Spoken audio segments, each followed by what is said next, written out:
नमस्कार. मी प्राध्यापिका मेधा दाते, लेखक क्रमांक 184, 2 जुलै. ब्रह्मज्ञान, प्रकाशाचे, ऊर्जेचे, आनंदाचे दिव्य ज्ञान म्हणजेच ब्रह्मज्ञान. ते ओतप्रोत भरलेले पाहणे, त्याच्या अंतर्बाह्य सततच्या अनुभूतीने आनंदित होणे म्हणजेच ब्रह्मज्ञानात मग्न असणे. शास्त्र समोर दिसणाऱ्या गोष्टींचा उहापोह करते, त्याची पाळेमुळे खणते, शोध लावले जातात आणि त्यासाठी त्यांना प्रयोगशाळा लागते. पण काल म्हटलेले जे उमानंदजी सूर्य उपासक, ते म्हणतात की आपली शरीर हीच एक प्रयोगशाळा आहे, दुसऱ्या वेगळ्या प्रयोगशाळेची गरजच नाही.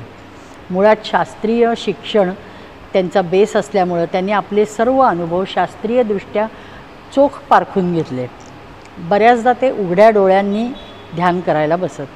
सुरुवातीला त्यांनी सूर्यकिरणांवर ध्यान केले आणि नंतर भ्रूमध्यामध्ये आपले डोळे लावून सूर्याच्यापासून एक 5 फूट खाली असं ध्यान ते करत होते. म्हणजे आजही तसंच करतात.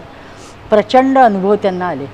पहिल्या 3 दिवसातच त्यांना पाण्याचा फॉर्म्युला आपण म्हणतो की H2O, त्याचे मॉलिक्युल्स दिसले. 2 हायड्रोजन आणि शेजारी मधोमध ऑक्सिजन, हे चित्र त्यांना दिसले. ते व्ही शेपमध्ये दिसले. ते इतके अचंबित झाले की त्यांना खात्री वाटली नाही. त्यांनी चिमटा काढून बघितलं स्वतःला आणि खरोखर ते पाण्याचेच मॉलिक्युल्स होते. आणि मग आपल्या ह्या शरीररूपी प्रयोगशाळेत लाखो अरबो सेल्स आहेत, त्या सर्व ऊर्जामय आहेत. त्यांना म्हणजे ज्यावेळेस पहिल्यांदा ध्यान केलं,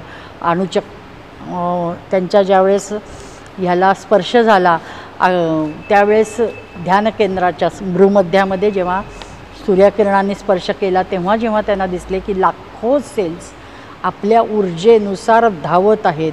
तर त्या ऊर्जामय तर आहेतच, पण प्रचंड गतिशील आहेत.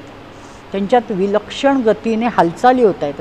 त्या हालचाली अतिशय शिस्तबद्ध पद्धतीने होत आहेत. हे सर्व त्यांना अनुभवायला मिळालं. ही किती छान गोष्ट आहे. हे सगळं आपल्या देहातलं ते सांगत आहेत. पुढची प्रचिती अजून पुढची आहे. गीतेत भगवंतांनी काय सांगितले की पुरुष प्रकृती संबंधाबद्दल विधान केलेलं आहे की त्यात देव म्हणतात की विश्व प्रकृतीचा खेळ आहे. पुरुष फक्त साक्षी भावाने हजर असतो. त्याची प्रचिती देणारा दुसरा अनुभव सूर्य उपासनेत त्यांना आला.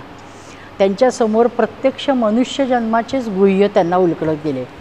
पुरुषाचे वीर्य स्त्री देहात संक्रमित होताना ॲज ए कॅटलिस्ट म्हणून सोलर एनर्जीच प्रवेश करते. न कळत, कुणालाही दिसत नाही, पण प्रेरणा देण्याचं काम सोलर एनर्जी करत असते.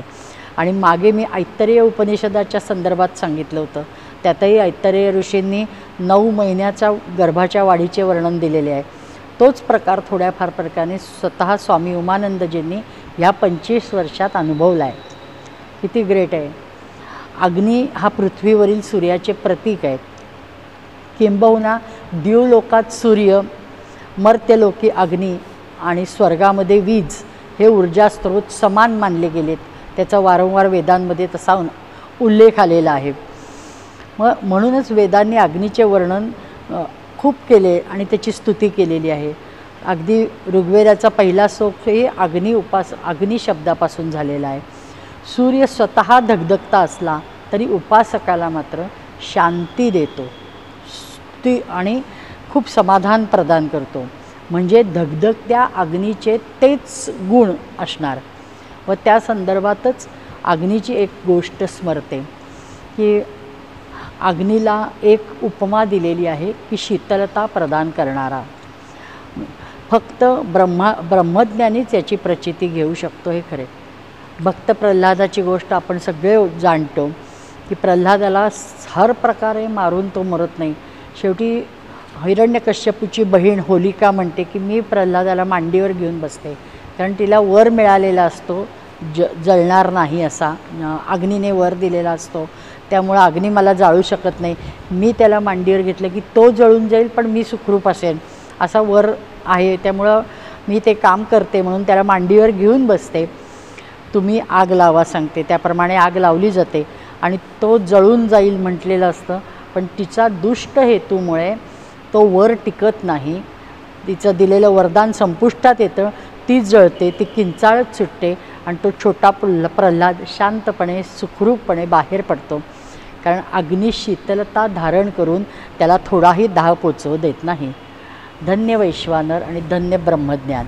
नमस्कार.